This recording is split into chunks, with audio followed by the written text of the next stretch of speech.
So if I'm watching with my 2017 eyes a match in 1997 or 1987, and I go, well, it wasn't as good as I remember, it's like, no, you can't say that because when you were watching it, that's what it was. They weren't. The wrestlers are not performing for 2017 fans. They're performing for 1987 fans. And that's something that, like, people, when they go back and they watch old stuff, and they use, whenever I see the term, it didn't hold up, I go, like, you don't get wrestling. They're not performing for a fan 30 years who's seen all these new moves. It's an example of something like when I saw Tiger Mask and Dynamite Kid, and then I later saw Jushin Liger, okay? And you watched probably a lot of both of those, okay? Yep. Jushin Liger was if you watch him from a technical standpoint, from like that, he was much better than Satoru Sayama. But Satoru Sayama was so much more groundbreaking than Jushin Liger, and his matches, and he was a much bigger star during that brief period than Liger ever was. And his matches with Dynamite Kid historically are far more important than anything Liger ever did. As great as Liger was. But the thing is like Tiger Mask and Dynamite Kid were like inventing moves and doing them for the first time, and they were not smooth at them because they were doing new things that nobody had ever seen before. When Liger came, people had 10 years of practice, and they were much smoother at doing them. It's the same way as the Shawn Michaels Razor Ramon ladder match compared to the Young Bucks and Daniels and Kazarian and was that Ladder Wars match, right?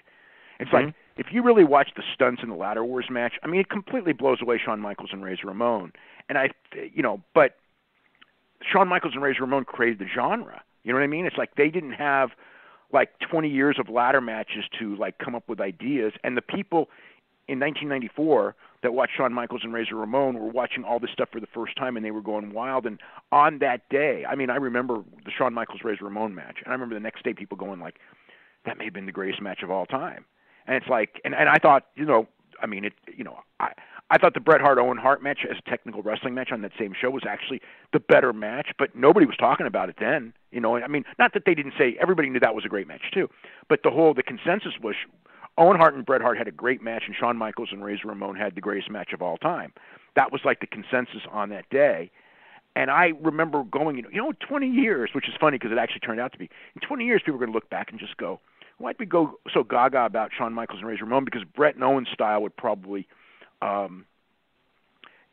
style would always work, whereas Shawn and Razor was the stunts, and the stunts would get better and better and better as time went on. But you can't say, because I've seen Edge and Christian and the Dudleys do stuff that was way wilder than Shawn and Razor, that it was better. It really wasn't better, because it's like those guys were the ones who innovated it first, and on the day that they were watching, they had more impact, even than Edge and Christian and the Dudleys and the Hardys, as much as people talk about those matches. And they were great. They were wilder and in some ways better. I can't say that they were better if you were, because you're talking about 1994 Eyes, and Shawn and Razor did a 5-star match in 1994 without a doubt. Like when that was over, it wasn't like, is that 4 3/4? Like that's not 4 3/4. That's too good. Right.